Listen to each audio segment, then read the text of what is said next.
condições de vidas precárias, né? Então, que bom, diminuir o déficit de autonomia das crianças brasileiras entre 5 a 9 anos. E o déficit de peso? Né? Ele se mantém, estava em 5,7, pessoal foi para 2,3 e subiu no início dos anos 2000 um pouquinho. Então, isso aqui é importante? Né? Porque déficit de peso também é restrição. Então, ele caiu, porém, no início dos anos 2000 deu uma aumentada. E a gente está falando também de baixas condições socioeconômicas, precárias condições de saúde, toda a déficit de peso. E aí a gente começa a olhar o extremo oposto, que é o excesso de peso. Excesso de peso que a gente, né, é igual a adulto, né? Tem o sobrepeso e a obesidade. Então, esse excesso de peso, o que aconteceu na década de 70, 80 e 90? Aumentou e foi pouca coisa. Não. Agora comentou que 30 coisa exatamente. Na década de 70, 10% das crianças estavam nessa condição. Início dos anos 2000, 34% das crianças estavam nessa condição. E hoje a gente está próximo dos 80%, 30%, 40%. Tá? O sobrepeso ele soma aqui, né? O excesso de peso ele soma o sobrepeso mais a obesidade. Mas a gente separar daqui, que é só obesidade, o que aconteceu entre os meninos? Mesma coisa, né? Olha só. Na década de 70, só 2,9%, 3% das crianças tinham obesidade, os meninos. Depois foi para 4,1%, depois foi para 16,6%. Obesidade, né? É mais grave aqui nessa condição. Hoje a gente pode dizer, diante desses dados aqui, que hoje a gente tem mais crianças obesas do que crianças desnutridas? Sim, facilmente, né? Então esse é o dado dos meninos, mas o das meninas muda muita coisa. O das meninas não muda nada, tá? Então o déficit de altura diminuiu, o déficit de peso diminuiu, depois teve um ligeiro aumento, excesso de peso, né? A gente tem mais de 30% das crianças, das meninas, e obesidade também. A obesidade das meninas ela é ligeiramente menor, deu para perceber? Ela é um pouquinho menor. E aí a gente estuda tudo sobre isso. Olha aqui, ó. Entre os meninos, olha aqui a obesidade, 16,6, entre as meninas, 11,8. Será que é o quê? Genético? Tem questões antropométricas sim, tá? Então o menino ele tende, né? Próximo aí dos 9, 10, 11 anos, ter uma retençãozinha de peso. Mas também se fala muito sobre a questão da estética feminina. Então, a estética feminina não permite que ela fique, né, já com 5 anos, no sobrepeso da idade. Já tem uma cobrança no corpo da menina que não existe no corpo do menino. Então, é mais comum a gente ver meninos com sobrepeso da idade do que meninas.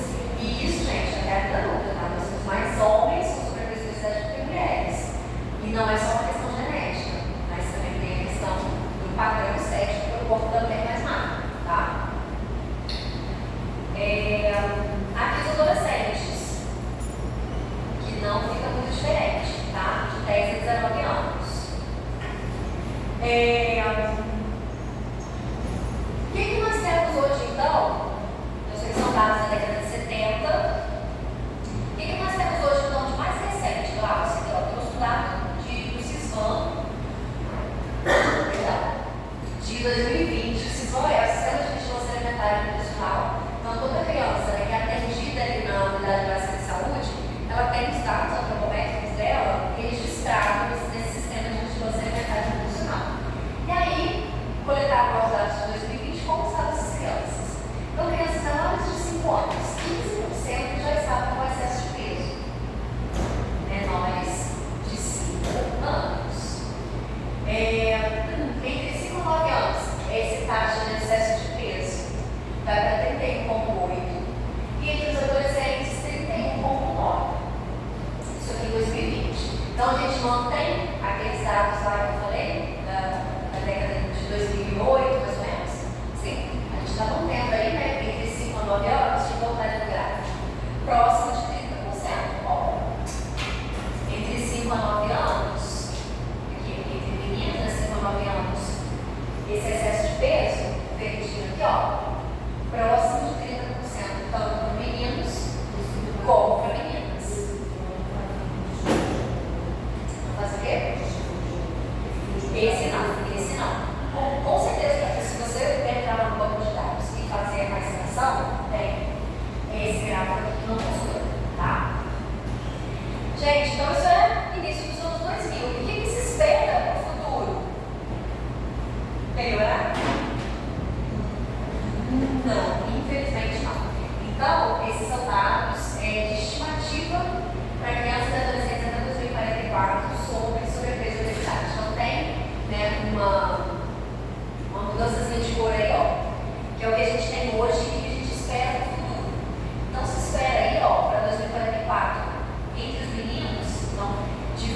claro é o que a gente tem hoje, e no vermelho mais escuro, que para os meninos vai próximo de 28% e para as meninas próximo de 18%.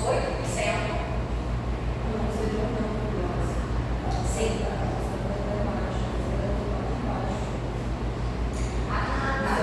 Isso aumenta. O aumento de tantos por cento chegando a 50%.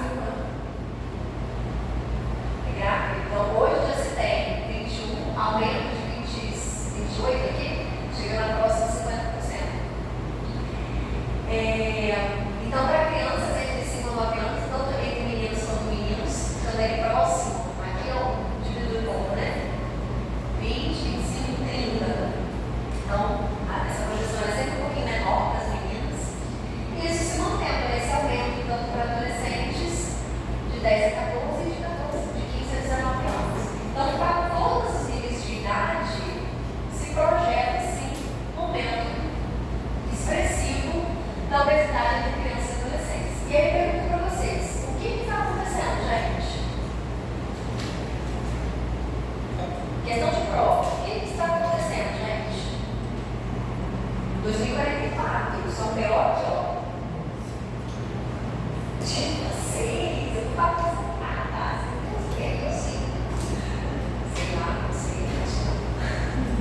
O que está acontecendo, gente, com a alimentação dessas crianças? Falta de informação, falta de acesso, alimentos hiperpalatáveis. É só a alimentação ou também o estilo de vida dessas crianças está mudando?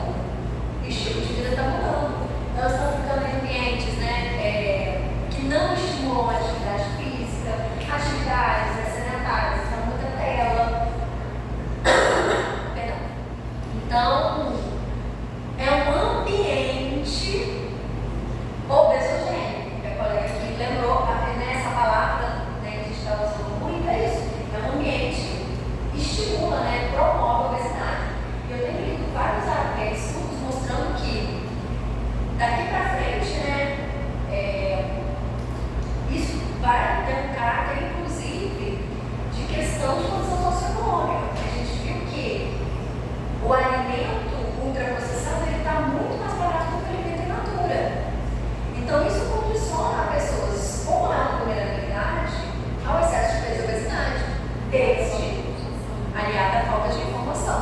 Né? E isso, imagina isso ao longo da vida dessa criança, gente. Imagina crianças com menos de 5 anos já com obesidade. O que a gente pode esperar nos próximos anos de vida dela? Então, imagina, né? Se com 5 a 10 anos essa criança está com sobrepeso e obesidade, as comorbidades vão acontecer muito mais jovem, o que piora a qualidade de vida dessas pessoas. Então, já tem, né, vários estudos mostrando, vários estudos denunciando como que esse tipo de alimento, né, vai impactar entre as populações mais vulneráveis nos próximos anos.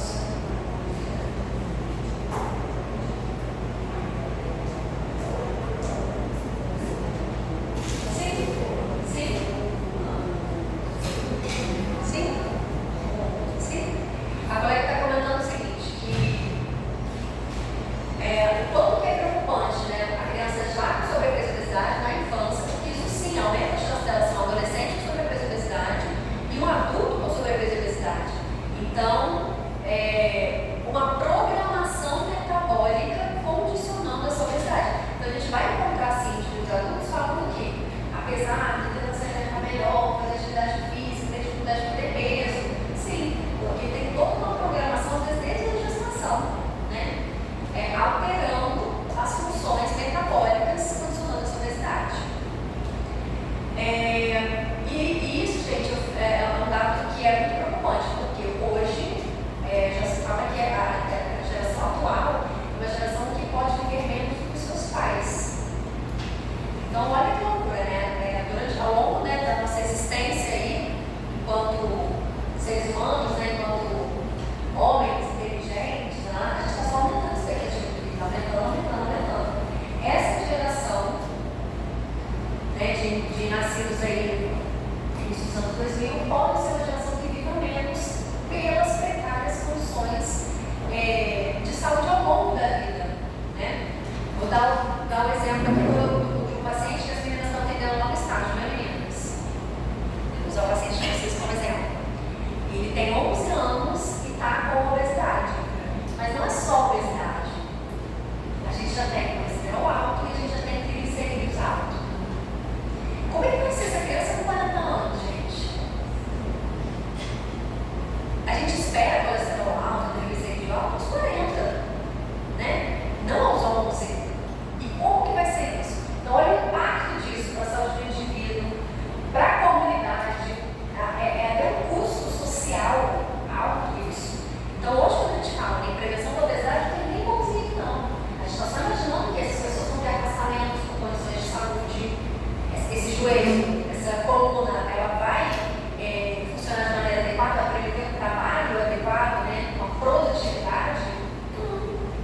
cantina nas escolas privadas não pode oferecer ultraprocessado.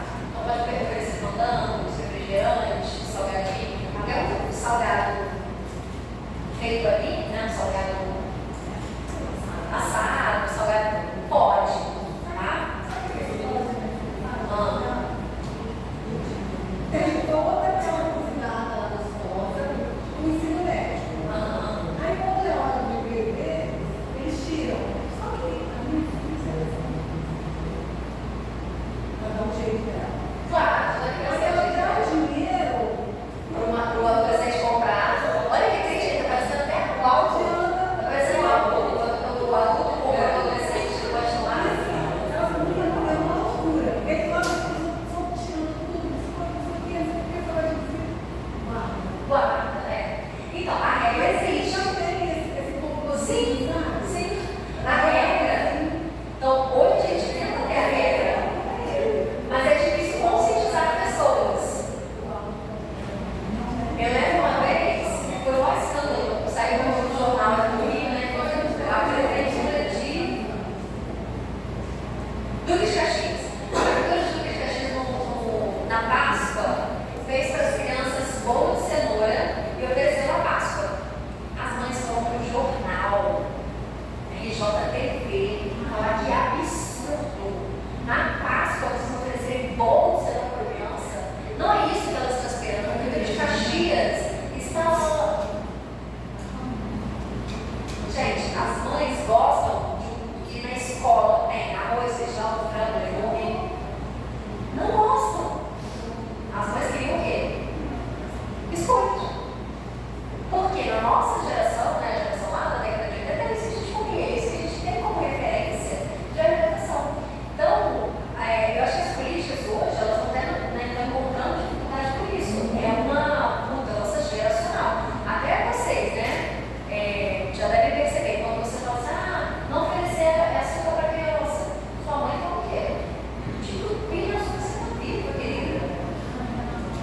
Então, é uma questão mesmo de informações geracionais mesmo. A gente está falando aqui, né, são conflitos de alimentação materna, de alimentação infantil, de alimentação ao longo da infância, criança bonita, saudável, criança gordinha. Então, as políticas, elas tentam mudar.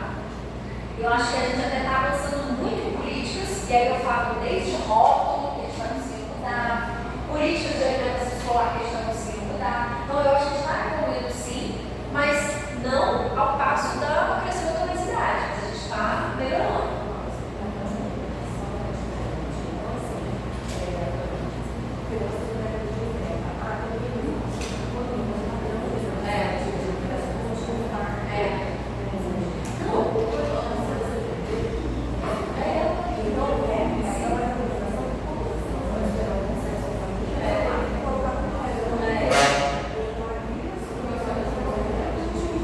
Não, vou pensar, eu lembro, eu fui agora com a minha visitância, a gente voltou de fora, né? A minha mãe fazia a minha mesa, eu levava de casa, para a escola, né? E é escola particular. Então, hoje as mães conseguem fazer isso? Não, no dia a dia já tem industrializado, no dia a dia já tem ultraprocessado. Então, é isso, é a realidade que mudou, né? Então, não é que o danado naquela época estava vivo.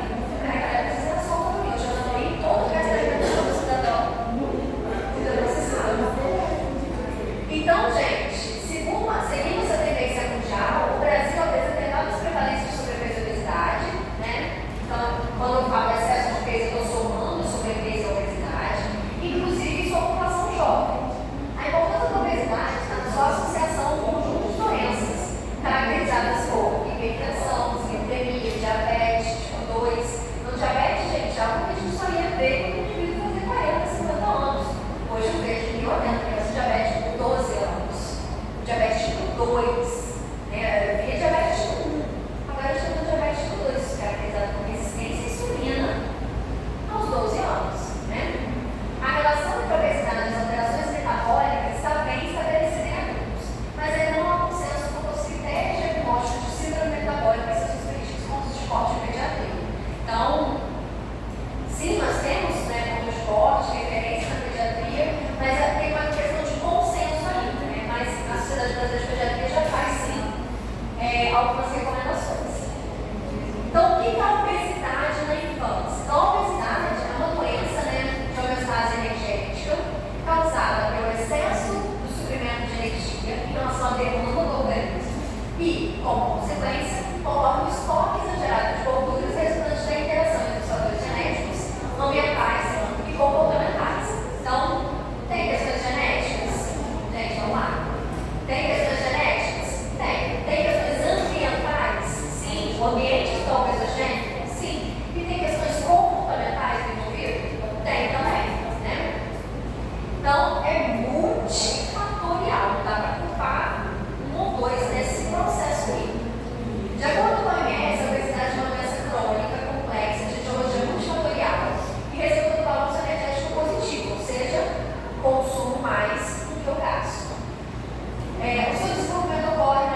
Então, a gente pode começar, entendeu? A gente vive uma realidade onde o nível de atividade física está reduzido para as crianças também. Então, até no ambiente escolar, né? Antigamente a gente tinha mais espaço, as escolas tinham espaço, as escolas tinham mais tempo de atividade ao ar livre.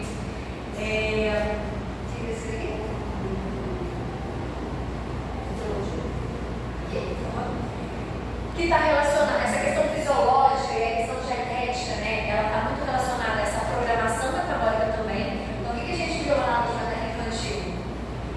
Quando a mãe tem uma gestação que tem excesso, né? Que ela ganha 20 quilos, isso já programa esse bebê a fazer armazenamento. Então, você tem uma programação metabólica que está relacionada com essa fisiologia do indivíduo. A alimentação, então, nós nutricionistas reduzimos a obesidade é só para de comer. Opa, não é só isso. E saúde mental. Hoje em dia já se sabe também, né, de todo o efeito, causa e consequência da obesidade, questões de saúde mental, neurotransmissores, sinais de saciedade, sinais de fome. Sim, algumas pessoas, né, têm questões relacionadas a sinais de fome, saciedade, inclusive. E aí a gente sai do indivíduo e vai para o todo, né? Então a gente vai para a produção de alimentos, que a gente já discutiu aqui a importância da indústria de alimentos, influências sociais. Então, o negocinho da escola é isso. Como é que o adolescente consome ou não vai consumir? Como é que todas as crianças amam bala fina ou não vão gostar de bala fina? Eu não vou me inserir naquele contexto, né? Como é que na Páscoa eu vou dar chocolate para a criança, eu vou dar pão de cenoura? Então, sim, tem uma influência social, cultural e o meio ambiente que a gente vive. Então, esse ambiente obesogênico oferecendo excesso de alimentos ultraprocessados, reduzindo espaços para atividade física. Hoje as crianças brincam na rua, brincam no ambiente aberto. É uma realidade para poucos, né? Gente, o que me dói muito, por exemplo, eu atendendo, né, várias realidades, às vezes eu tenho mãe que fala, tem que prender o filho, porque a rua é tiro, a rua é violência, a rua é má influência. Torna uma condição de vida das pessoas mais vulneráveis, mais uma vez, condiciona as condições de saúde. Saúde mental, né? Saúde física. Então, isso aí é uma questão que é problema de saúde pública também, né? Então, dentro dos fatores ambientais se destacam a obesidade materna, isso aqui a gente não falou, né? Obesidade materna e paterna pré-gestacional, então não é nem fatores ambientais, não. Tem fatores genéticos, ambientais muito desenvolvimento da criança. Ganho de peso materno durante a gestação, então a gente viu que mulheres que ganham mais peso têm, né, a programar metabolicamente esse bebê também para fazer escolas. Diabetes gestacional, tabagismo durante a gravidez, né? Lembrando lá que o diabetes ele aumenta a concentração de glicose, oferta de glicose para esse bebê. E ele tem que lidar, como é que lida a questão de glicose? Ele não consegue. Qual é a forma que ele tem de armazenar? Tecido adiposo. Então você programa o tecido adiposo daquele bebê para que armazene essa glicose na forma de tecido adiposo. Agora imagine isso ao longo da vida. É aquela pessoa que vai virar para você e falar, você tem dificuldade de perder peso. Eu posso comer graminhas que eu vou ganhar peso. Então olha a programação metabólica para a vida. Prematuridade, baixo peso ou excesso de peso para a idade gestacional, então a gente tem os dois extremos mostrando que tanto baixo peso como obesidade, sim, podem, os primeiros dias de vida ali, até durante a gestação, podem programar. Ausência de amamentação, então, se não amamenta, usa o quê? Se não tem leite materno, usa o quê? Usa fórmula, usa comida, alimento, né? Então, também tem isso, né, para aumento da obesidade. Alto consumo proteico nos primeiros 20 dias, isso aqui é muito interessante. Os estudos têm mostrado que muita proteína nos primeiros 20 dias de vida também está associado com sobrepeso e obesidade. E a gente vive hoje numa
fome, mas como que ele é obeso? O que está acontecendo?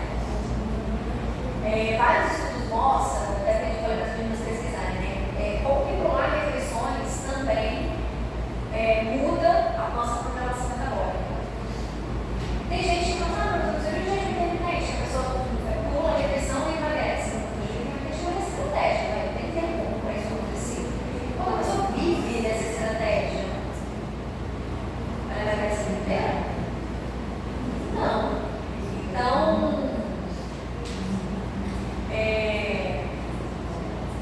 tem vários estudos que estão mostrando, né, que o metabolismo ele vai se adaptando a esses longos períodos de jejum. E uma das formas de se adaptar é fazer o quê? Reserva. Como é que meu corpo sabe fazer reserva? Tecido adiposo. Então não é 2 meses fazendo isso, é uma vida, né? São anos e anos fazendo isso. Então, tanto adulto como crianças que pulam refeições que ficam muito tempo de jejum, pode começar a fazer tecido adiposo como forma de reserva, uma estratégia de corpo para sobrevivência. Outra questão também que os estudos mostram é que a criança, então, como é que eu comecei a estudar isso, né? No meu mestrado, eu encontrei a mesma coisa. Crianças que pulavam o café da manhã tinham um IMC maior. Por que tem café da manhã? Então, né, do ponto de vista metabólico, eu estudei isso, né? Que então as crianças elas já começam a fazer reserva para ter fonte de energia nesse período de jejum. Segundo fato, criança que não toma café da manhã pode ter também ser um reflexo da questão ambiental familiar. Então, são crianças que às vezes não têm muita rotina e que fazer as refeições não é algo comum naquela família. Então, é uma refeição importante que é negligenciada. E talvez essa negligência não fique só no café da manhã. Entendeu? Então, sendo então também talvez um sinal aí de negligência de fazer refeições. E outros estudos mostram a importância do cálcio na questão da obesidade. Olha quanta coisa eu vou lá no café da manhã. Ah, professora, mas por que é o cálcio no café da manhã? Porque é uma refeição que tradicionalmente a gente tem mais oferta de cálcio. Então, alguns estudos mostrando a questão do cálcio, né, como um nutriente importante para as questões de sobrepeso da obesidade. Então, não tem uma pergunta, não tem uma resposta, né? Mas a gente vê que sim, crianças que pulam refeições, o café da manhã é uma delas, né? Uma das que as crianças mais pulam ali, está relacionada com sobrepeso da obesidade com múltiplos fatores, genéticos, ambientais, comportamentais, tá? Porque, gente, isso é fácil. Tem de uma adolescente de 12 anos, não tinha sobrepeso da obesidade, pelo contrário, bem magrinho, mas com colesterol alto, pré-diabética e anêmica. 12 anos. Magrinho. E era exatamente isso. Ela estava de manhã cedo, ela ficou 3.000 horas, ela estava 5 da manhã. Ficou 3 horas, ela no cabelo, fazendo maquiagem, não, saía correndo atrasada, não dava tempo de tomar café. Aí, na escola, ou comia cookie, ou comia pizza, ou comia nada. Voltava para casa. Chegava em casa, via o que a moça lá na funcionária fez para comer. Não gostei, não almoço. Vou pro meu quarto, assisto um filme, uma série. Deu fominha 2 da tarde. Tá com biscoito recheado. Então, olha como que o pular, negligenciar refeições está relacionado também à qualidade, né? Piora, empobrece a qualidade nutricional. Então, não é voz da minha cabeça, é comportamental também, né?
Então ela fica super estimulada, produzindo mais creatina, colocando essas regiões mais escurecidas. Elas ficam mais.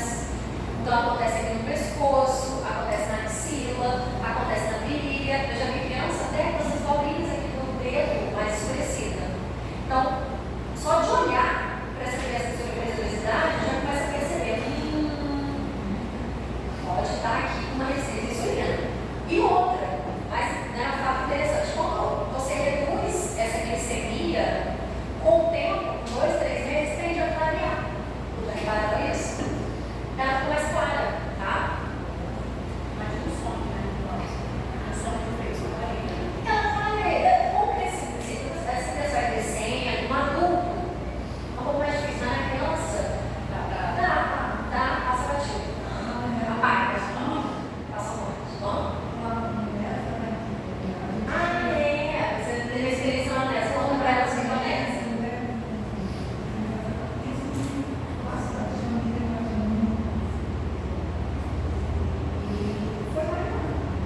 É saúde do adolescente? Uma criança, adolescente, do adolescente. Do adolescente. Então lá você recebe muita criança com condição de sobrepeso e obesidade. E a acantose é visível e com a redução, né, com a melhora da alimentação, redução da glicemia, clareia.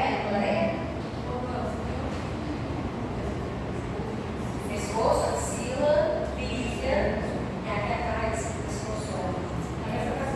Bem porque assim, parece caraca. Você nem vai falar mais do caraca? Parece caraca? Antigamente o caraca era mais frequente, né? Eu não penso no caraca. As crianças não brincam mais, você vai ver caraca. Eu não sou. Você tá suando? Tem caraca, entendeu? Parece aquela sujeira que ela ficou um cordão, assim, ela não é cordão de suor, né? Mas cordão de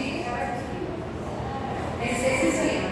Só que aí você lava a água lá, o negócio que sai, mas não te escurecida mesmo, tá? Tanto adulto quanto uma criança. Então, histórico de saúde, procura saber, né? Como é que vai a saúde dessa criança, estilo de vida, atividade física, fazendo alguma atividade.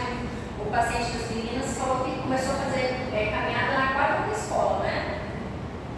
Na quadra da escola, na quadra da praça. Na quadra da praça. Então, ele está começando a fazer alguma atividade física. Porque qual era o nível de atividade física dele antes disso? Nada, né?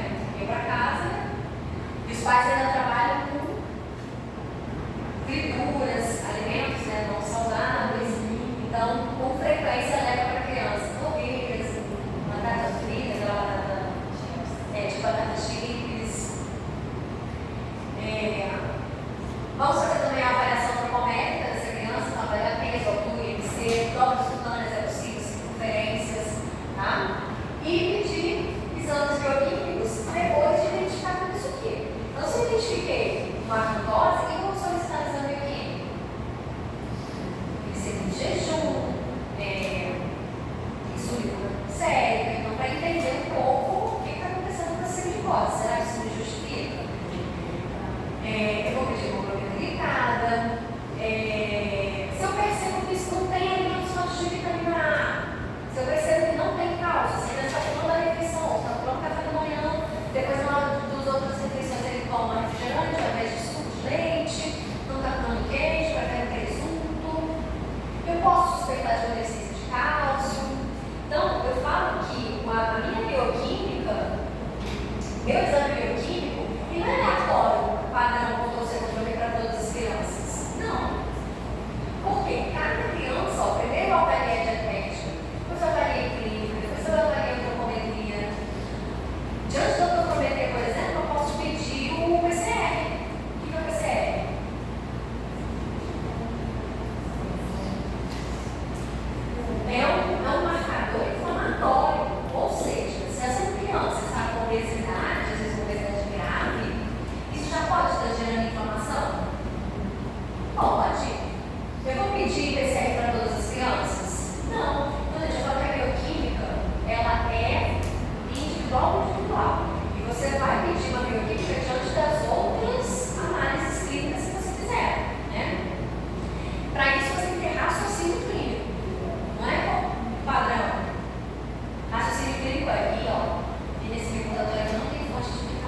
crianças têm isso.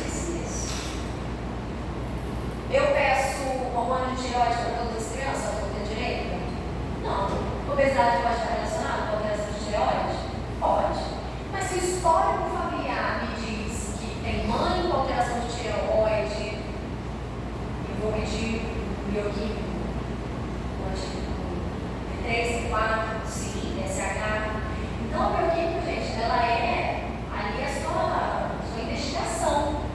Não existe exame padrão, existe exame baseado na sua investigação, no que você está percebendo, tá? Então, de acordo com o OMS, a gente calcula o IMC, como todas as crianças, né? É o método mais utilizado para o diagnóstico do estado nutricional. Para o diagnóstico da obesidade em criança e adolescente, utiliza-se as curvas, então, aquela curva que a gente viu lá na matéria infantil, é a mesma curva. Eu uso com frequência no consultório esse software que você instala no seu computador, não sei se para celular existe também. Quando eu vou bater no computador, eu baixei, eu quero o QR Code ali, ou o link aqui, quem quiser, ou pode botar no Google lá, Antro Plus. Você coloca a data de nascimento, o peso da criança, a altura da criança, ele já te dá o IMC e ele já coloca lá na curva aonde essa criança está. Aí você avalia em qual percentil ela se encontra e faz o diagnóstico. Então, é uma ferramenta que você não precisa de ficar lá em cima da curva, calculando, né? Então, essas são as curvas que a gente não é na matéria infantil, que a gente continua utilizando aqui. Aqui eu peguei, né, a de IMC, que é o IMC que a gente usa, né, prioritariamente para diagnóstico de obesidade, também IMC de meninos e de meninas, mas vou ter aqui esse QR Code para todas as curvas. Aqui eu coloquei, ó, de 0 a 5 anos, então são curvas de 0 a 5 anos. Aqui curvas de 5 a 19, então para crianças e adolescentes. E aqui o resuminho, ó, o diagnóstico nutricional. Então,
referência de 2017, que comparou e avaliou estudos para crianças menores de 10 anos, concluiu que usar as curvas de outras nacionalidades podem subestimar ou superestimar valores. Então, são essas curvas aqui que a gente tem. Curvas não, perdão. São essas equações aqui que a gente tem para crianças. Então, aqui a gente usa a tricidal, panturrilha, essa é a equação. Aqui a gente usa tricidal subescapular. Aqui é um estudo específico que fala que é de 4 a 10 anos que usa tricidal. Eu acho que é a média da coxa e só. É a medial, coxa medial. Nessa outra de 15 para crianças maiores de 15 anos, usa o IMC e usa esse X, se não me engano, é a idade, não, a idade está aqui. O X é masculino, você usa 0, se é feminino, se é masculino, você usa 1, se é feminino, você usa 0, para multiplicar dentro desse valor do X. Essas equações não são brasileiras, que foi a crítica que o estudo lá de 2017 mostrou. Então, ele sugere, ele comparou, colocou a amostra de crianças e adolescentes dentro dessas formas e mostrou que, quando comparado ao padrão ouro é aquela que a gente mergulha dentro da água para fazer a pesagem hidrostática, mostrou que essas equações não conseguem ficar tão próximas do padrão ouro. Então, não teria tanta validade para crianças brasileiras. Então, é uma medida que eu uso na minha prática clínica? Não muito, tá? Na verdade, não muito. Eu uso circunferência e eu comparo o indivíduo com ele próprio. Então, eu uso circunferência abdominal da criança. Na primeira consulta comigo, a criança estava com, sei lá, 80 centímetros de circunferência abdominal. Daqui a 3 meses, a circunferência aumentou ou diminuiu. Então, eu uso a referência da própria criança. Tá? Circunferência do braço. Balança de bioimpedância funciona para criança? Posso comprar balança de bioimpedância? Não funciona. Funciona. Se a criança ela vai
Então, o quanto que realmente a gente, a nossa vida está sendo mediada por elas.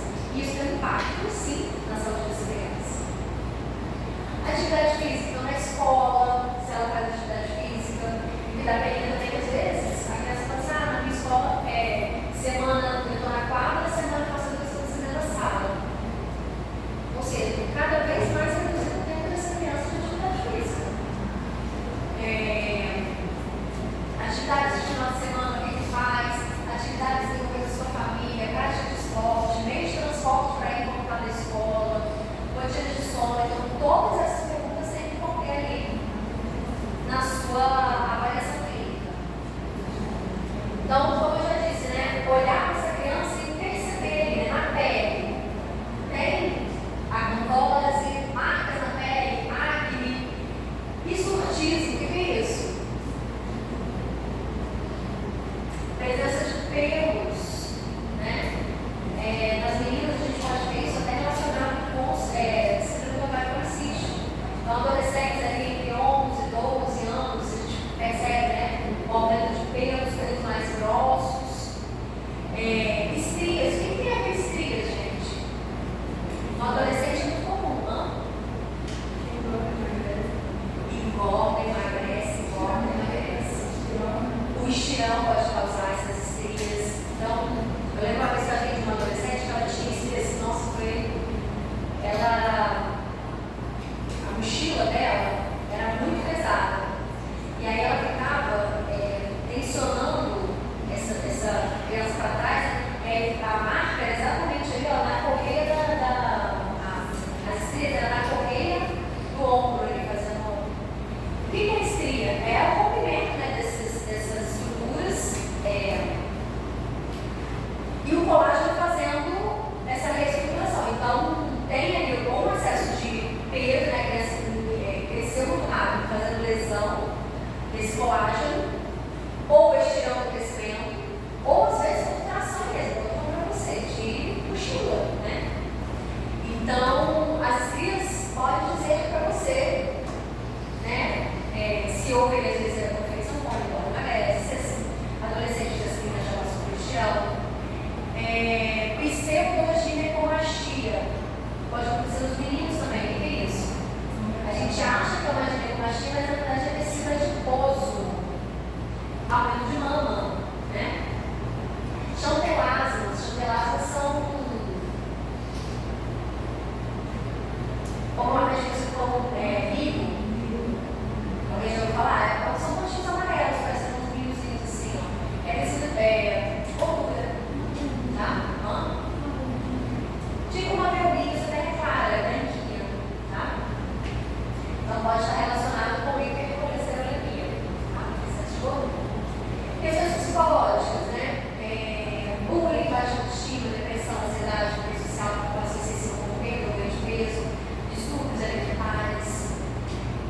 A gente está vendo também cada vez mais precoce.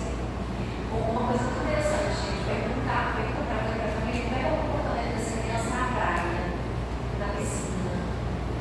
Já tive mãe que me procurou, a menina não é exatamente a idade. Hoje, ela deve estar com 18, ela me procurou, sei lá, uns 2 anos atrás. Ela falar que começou a perceber que tinha uma coisa errada quando a filha dela não queria mais tirar a coisa quando chegava na praia na piscina. Ela foi para o de 6 anos. Vocês já viram isso?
Investigar o hábito intestinal dessa criança, investigar a constipação. História de desenvolvimento puberal. Então, hoje, né, também se associa essa questão sobre a obesidade a uma maturação puberal, ou seja, entrar na puberdade precocemente. Então, por crianças com sobrepeso e obesidade tendem a entrar na puberdade precocemente. Você já viu isso? Sim ou não? Criança entrar na puberdade, criança com sobrepeso e obesidade, entrar na puberdade precocemente. Tanto meninos como meninas. Avaliação de sangue. Vou pegar aqui a visão de sangue dessa criança, que eu vou ter que avaliar.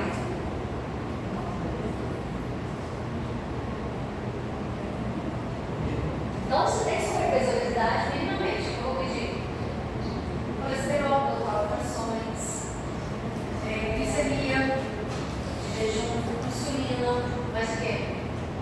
Triglicerídeo, mais o quê? Vitamina D, pode pedir.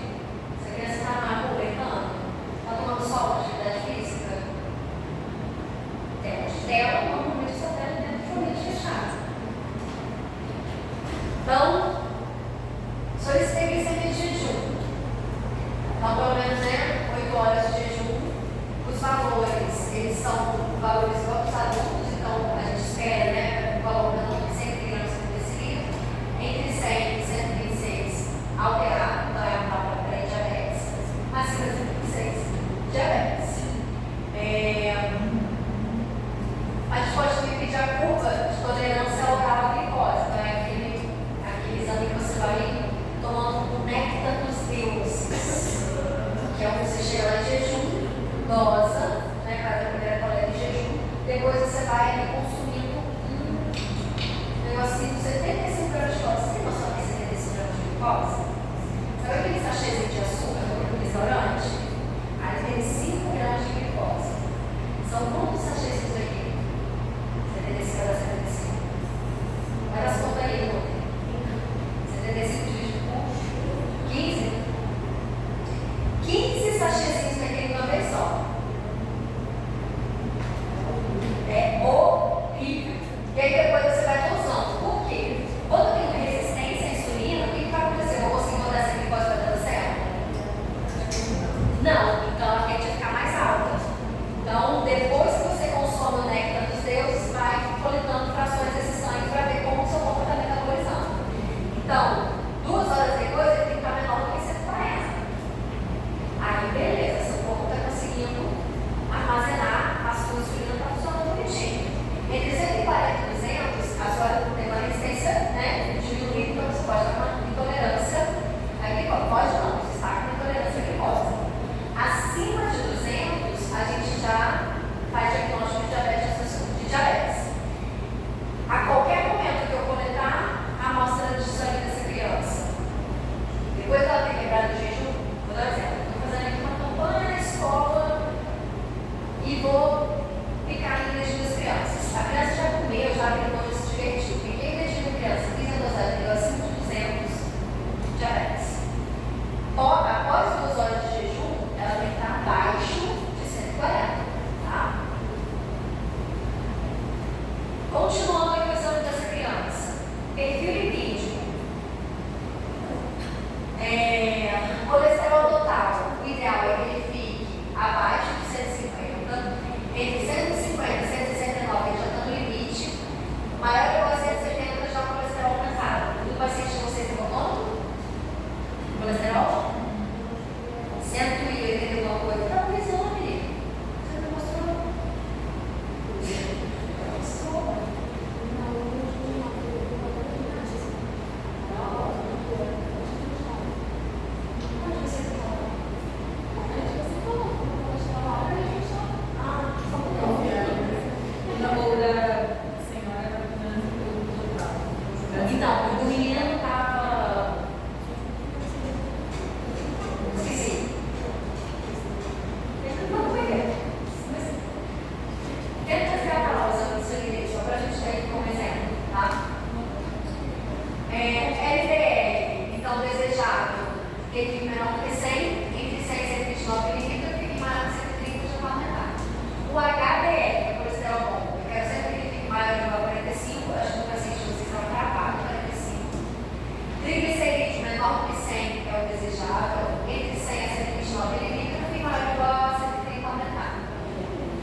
óleo delicado, colesterol alto, em triglicerídeo, granada, como assim? A gente pode também analisar, gente, função hepática. O que essa fração pode me sinalizar? Quando eu tenho TGO ou TGP elevado, ele pode estar me sinalizando lesão, né, de células hepáticas. Ó, o paciente dela deu 193 colesterol, né? Coraçãozinho, clique. 11 anos. Obesidade, colesterol 190 e triglicerídeo.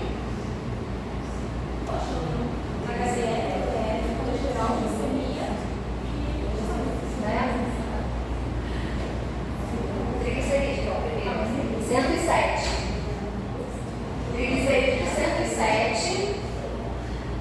Triglicerídeo de 107. Colesterol de 190. 193. E obesidade. Já tem uma questão importante aqui de segurança. Está no limite? Aqui está no limite. Tem que fazer essa parte aqui. A glicemia dele deu boa, esse número foi 80 e pouco. Mas a gente não pediu insulina. Quer dizer, a gente não, né? O exame de sangue que ele fez não tinha insulina. O que pode estar acontecendo? A insulina alta, eu não sei, a insulina muito alta para conseguir manter essa glicemia baixa. Por isso que, em caso de sobrepeso e obesidade, a glicemia sozinha não é um parâmetro. O ideal é pedir glicemia de jejum, hemoglobina glicada e concentração de insulina. Porque às vezes eu estou com uma produção de insulina altíssima para conseguir manter essa glicemia baixa. Então já está me mostrando uma resistência à insulina? Já. Eu estou tendo que produzir muito para conseguir manter ela baixa. TGO e TGP, então, é importante avaliar, porque principalmente quando tem aumento de circunferência de região abdominal, acúmulo de gordura, que pode fazer, né, uma inflamação com lesão de células hepáticas. E aí, que é o caso do quadro de esteatose, levando ao aumento de TGO e TGP. Então, o ideal é que ambas fiquem abaixo de 40 unidades por minuto.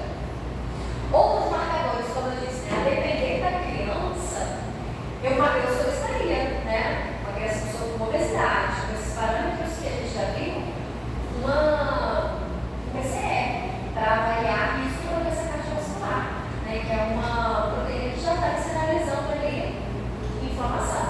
Então, o ideal é ele ficar abaixo de 1 miligrama por litro, entre 1 a 3 já é risco moderado, acima de 3, risco muito elevado para doença cardiovascular.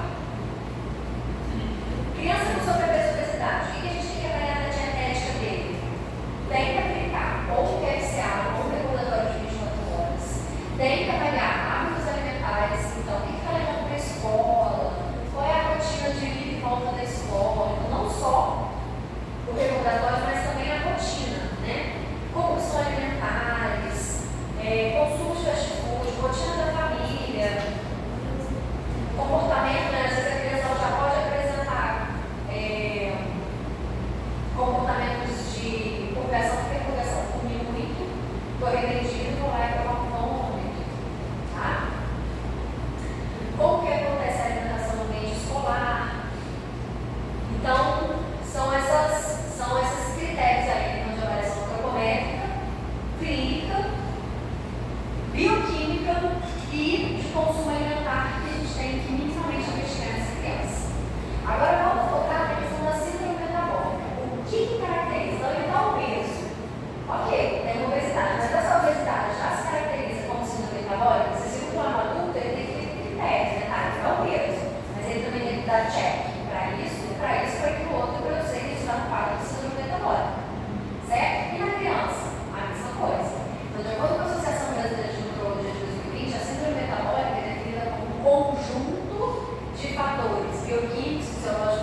gravíssimos. Então, é aquilo que a gente comentou, né? No acúmulo desses estímulos, principalmente na região abdominal.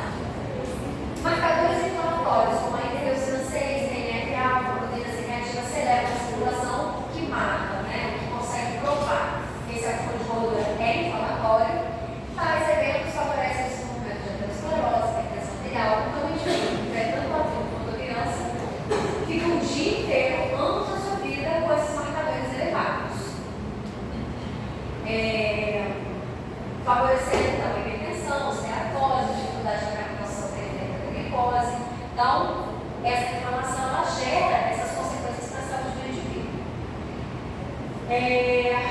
Como é que a gente considera, então, para a criança, quais são os checks ali que a gente tem que dar para dizer se a criança está com síndrome metabólica? Então, o adolescente, uma criança de 7 anos ou mais, a gente só faz a partir de 7 anos de idade, que apresentar valores alterados em pelo menos 3 dos 4 critérios. Então, excesso de adiposidade corporal, circunferência abdominal aumentada, alteração do perfil lipídico, então, o paciente dela deu check para um aqui, né? Elevação do perfil glicêmico, então, a glicemia elevada ou hiperinsulinemia elevada, o paciente dela a gente não vai saber se a gente não tem valor da insulina. E outros alterados, como pressão arterial, sistólica ou diastólica elevada. Aqui, ó, essa tabelinha, coloquei aqui ponto de corte para síndrome metabólica para meninos. E aqui os valores de tudo isso que a gente falou. Então, para meninos, circunferência abdominal, aqui tem a idade, circunferência abdominal maior que aqui as medidas estão no paciente delas. 11 anos, completo. Se a circunferência abdominal dele for maior do que 91,7, já vai dar check para cá. Já deve as medidas semana que vem. Perfil glicêmico acima de 100. Ou insulina acima de 12,8. Perfil lipídico, HDL menor do que 45. Ou triglicéridos acima de 100. Ela já deu check aqui também, né? Pressão arterial a gente não tem como aferir lá, mas se for maior que 108, a sistólica, ou maior que 72 a diastólica, check para esse item. Então, de acordo com a idade, a gente avalia esses valores. Então, essa tabela aí para menino, eu para entender, gente, eu tenho mais, é igual, tá? Só com pontos de corte para criança. E esse aqui é das meninas.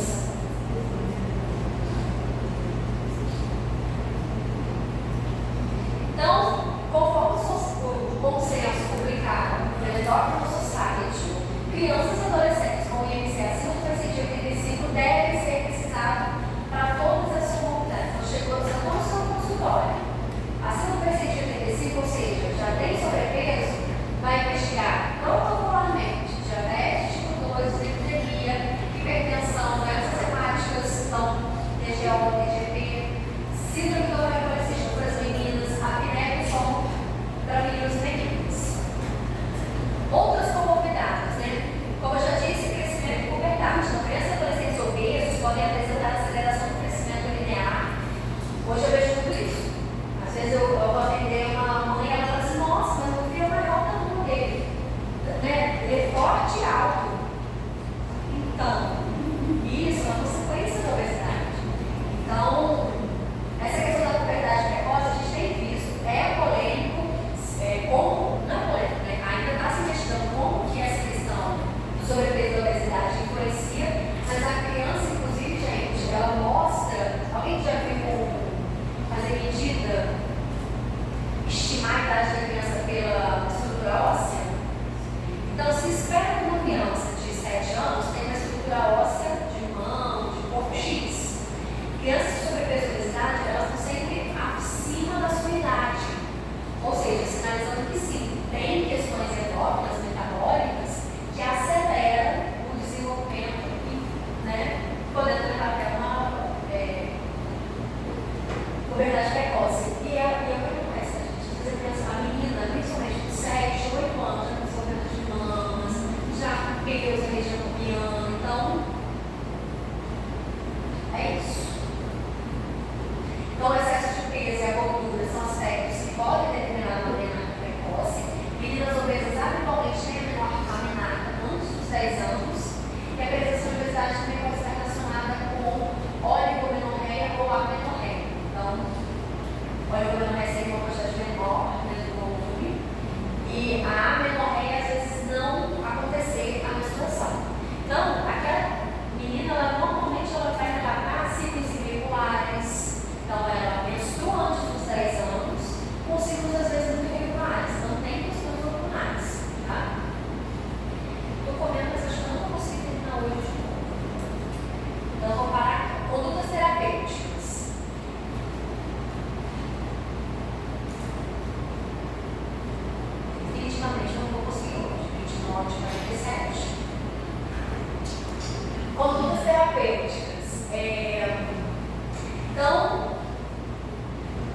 fizeram